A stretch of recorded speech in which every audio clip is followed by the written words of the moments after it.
You're listening to the Hour of the Time. I'm William Cooper. And I'm Carolyn Nelson.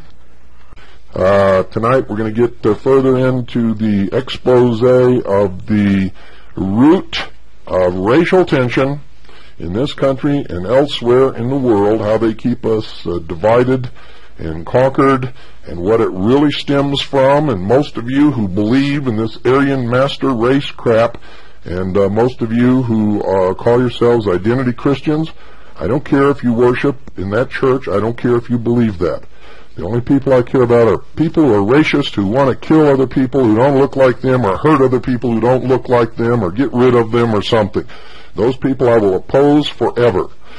I will protect your right to worship at whatever altar you wish to worship at, as long as you wish to worship there forever. I don't care. That's your business, and it's your right in this country. We believe in that right. That's the only way that it can be. Otherwise, you're going to have a state that has a state church, and we're all going to have to conform to that. That's exactly what the New World Order is going to be. But you're all going to find out that you are the victims of people who have a hidden agenda.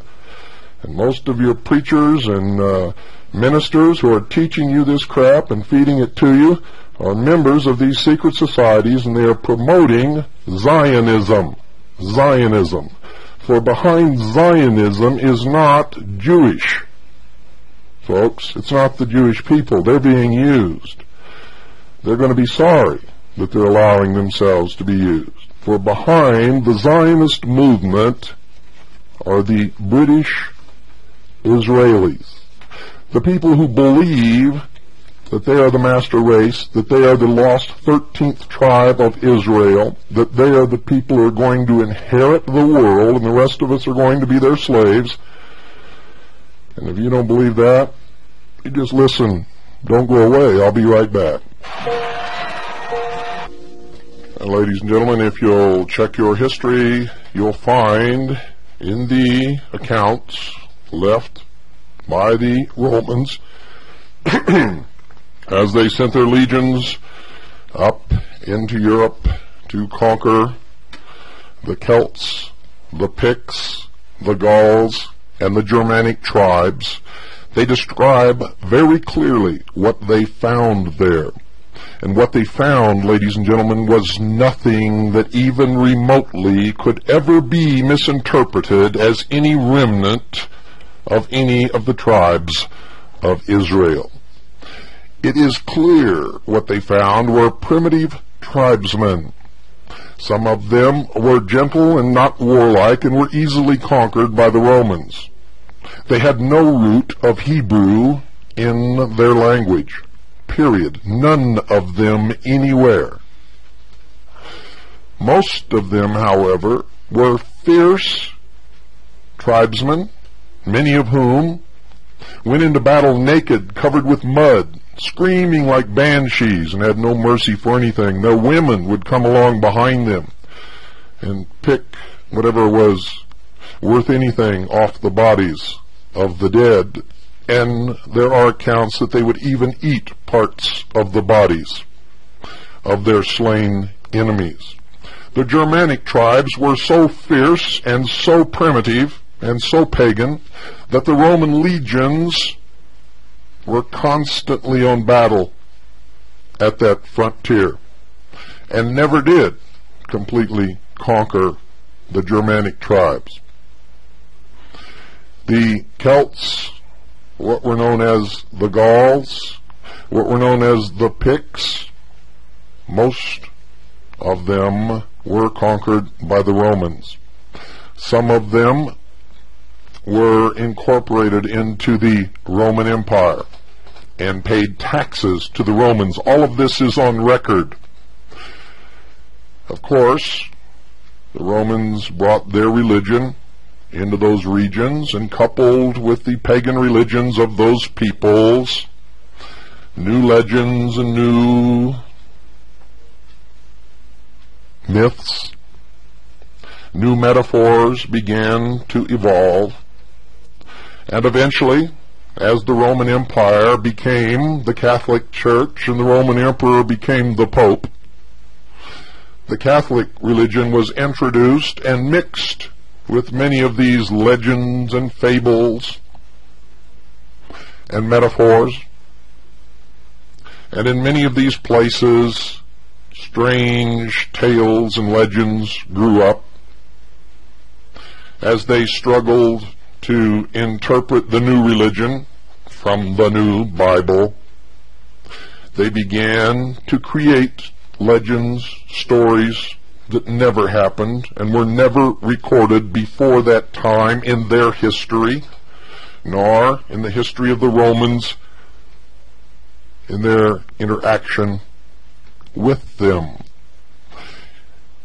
Now, these legends did not become prominent, and nobody paid any attention to them, and you will not find any record of them until the Normans gained power in England. When the Normans gained power in England, the secret societies began to front for the Norman cause. And a whole legend was created, and scriptures were found to back it up, that the Anglo-Aryan race was the lost 13 tribe of Israel. None of it stands up under any scrutiny, either historically or scripturally. But I hear on the radio, and I see and read in pamphlets and books, all of the bent and warped scriptures and references and the out-and-out lies of the history that try to convince people to back this up. Because this will carry you into the New World Order, and whether you realize it or not, any of you who cling to this and promote it are promoting the New World Order. You are helping to destroy the United States of America, the Constitution and the Bill of Rights and freedom for all of us. And you had better get your head on straight and quit listening to those who are misleading you. It is a heady whine to think that you are somehow better than others, that you are a master race destined to rule the world, and that when Christ comes, you will be the chosen people and everyone else will bow to you. It is a lie, ladies and gentlemen, and when you front those ideas and when you espouse those beliefs, you are in effect, if you are a Christian, calling Jesus Christ a liar. And I suggest you go back and read his words. For he never made any distinction between classes of people. He never rejected anyone, nor did he run after anyone who passed his teaching on the road and tried to force his teaching down their throat. It never happened. Never, not once. He accepted anyone who came to him, no matter their race, their color, or their creed, no matter their station in life, whether they were a prostitute or a nobleman. It made no difference to Jesus Christ. And his formula for acceptance into the kingdom of heaven was simply this: whomsoever believeth in me shall have everlasting life.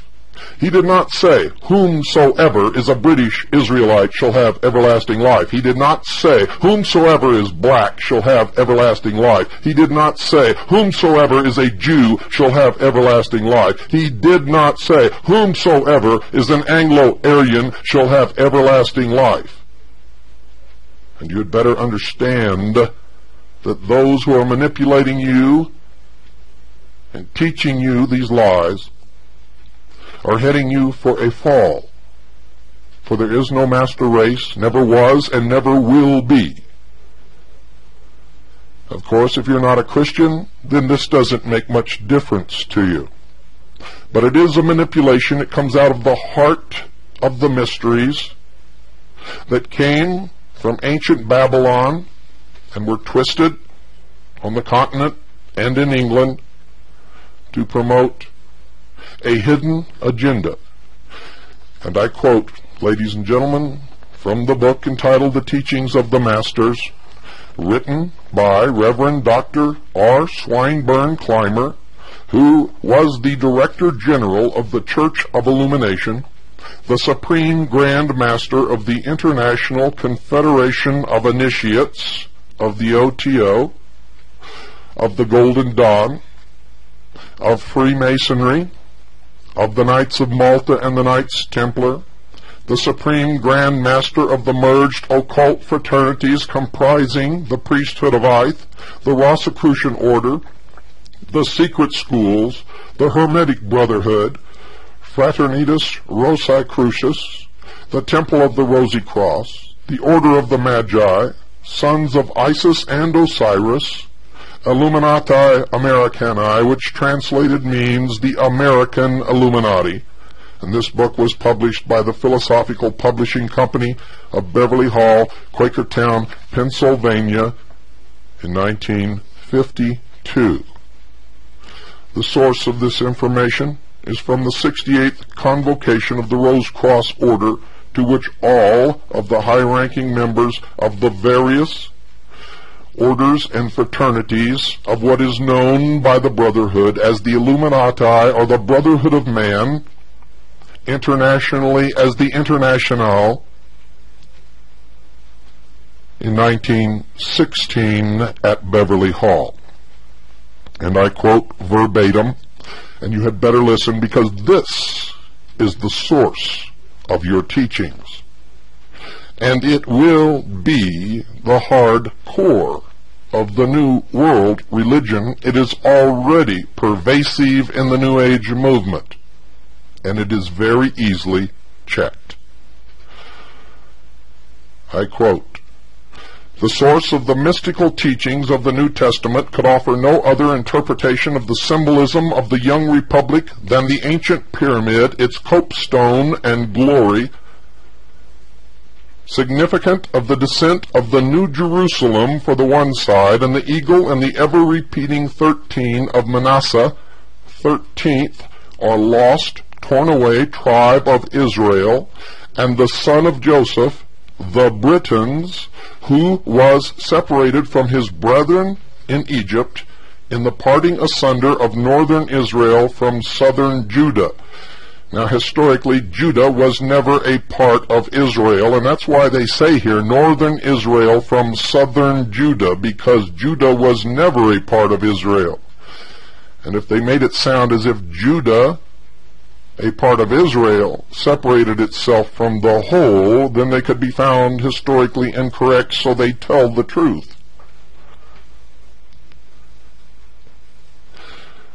The parting asunder of northern Israel from southern Judah, never again to become part of Judah, and the first to cross Europe in the search of the legendary isles afar off, to re-establish the ancient Gentile throne of Israel at Tava in Ireland. Now it is significant that they separate the name Israel into 3 syllables, Is-Ra-El, with dashes. It stands for Isis, Ra, who is represented as Osiris, and El means God. The hitherto rejected reverse side of our Great Seal is now in full view of these United States. It is to remind the people that from the beginning they were called to a great work as offspring of a mighty Manasseh, whose history began in Genesis and will culminate in America, and by whose stripes the world must be healed and will be healed, despite the many and inglorious betrayals of those who have set themselves up as the leaders of the peculiar people of the eagle. The legend tells us that Joseph, betrayed, as we have often been, and cast off by his own people, married the daughter of the priest of the temple of On in Egypt. Now remember, if you've listened to this program, you know that On is another name for the sun, or Osiris, or the light, or Lucifer.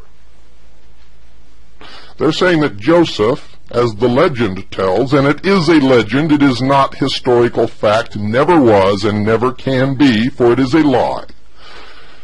The legend tells us that Joseph, betrayed as we often have been, and cast off by his own people, married the daughter of the priest of the temple of On in Egypt. Today, as an eternal symbol until the time of the placing of the copestone upon the pyramid, one pillar of that ancient temple stands in London while its mate stands in New York. It is the phallus of Osiris, the obelisk. There is also one in the outer courtyard of the Vatican, and one stands in Dealey Plaza. One also stands on the estate grounds of the Priory de Sion, or the House of Sion in England. These are vivid and should be constant reminders to us of our unbreakable connections with ancient Egypt and with Europe, and our father Joseph as an Anglo-Saxon culmination. As a result of this union, and between these two pillars, must all the world, in biblical language, pass into Ephraim or Shiloh. Professor Tutton, an eminent symbologist, understood these ancient mysteries fully and indicated this in his statement, quote, "The whole Bible is written in the stars, both the law and the gospel, while esoterically the entire story of man is set forth upon the sea of Manasseh. The obverse side is Israel, under the new covenant, as the hope and outcome victory of Christianity. The two sides reflect each other and cannot be separated," unquote, and that is the meaning of the new covenant that Clinton espouses. For he also is a member. This was displayed dramatically in the photograph published worldwide, where he stood in the Oval Office holding up a single red rose. Castro has been photographed holding up a single red rose, as has been Gorbachev, the leader of France, and the Queen of England. There is a possibility of England's betrayal, and by forces within, in which event America would be compelled to stand alone. This possibility, probability, was clearly indicated in the poem ascribed to Merlin of King Arthur's court on the constellation of the 13 stars. And we'll get into that right after this break. Ladies and gentlemen, you see, this country has been betrayed by the Tories, who never wanted to separate from England in the first place. The body of the Illuminati around the world are working toward one world government, and if this Anglo-Aryan faction has its way, they will rule the world through a council of elders. If the Vatican has its way, the Pope will sit upon the throne of the world. Backing up one paragraph, I quote again, "There is a possibility of England's betrayal and by forces within, in which event America would be compelled to stand alone.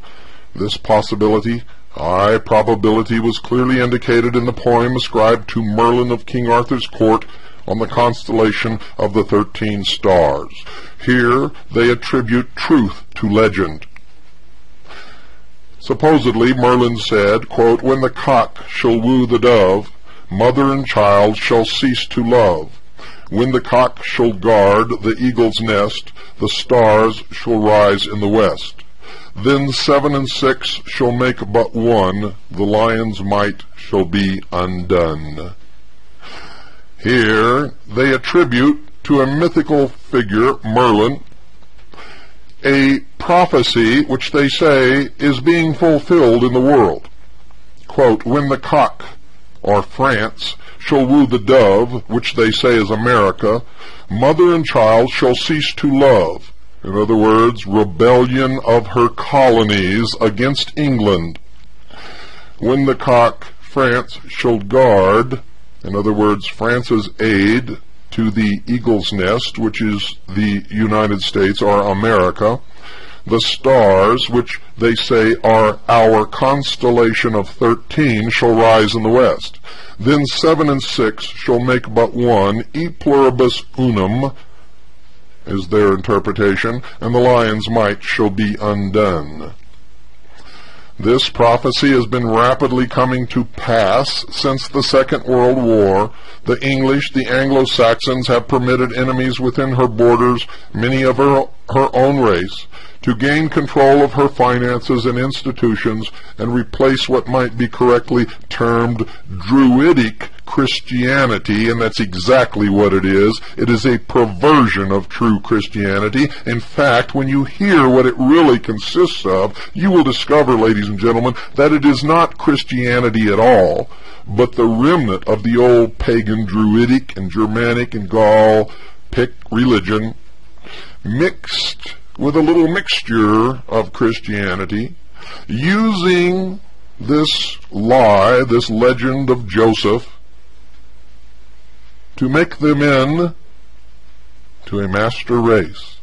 These are the same people who just prior to World War II attempted to turn England into an ally with Hitler. You see, Druidic Christianity is a godless atheism, really. They say, unless the English wake up, the lion's might will certainly be undone, and the old saying, there always will be in England, will be proven unfounded. The stars upon our seal are set in the form of a six-pointed star, or the double triangle, symbolic of the perfectly balanced man.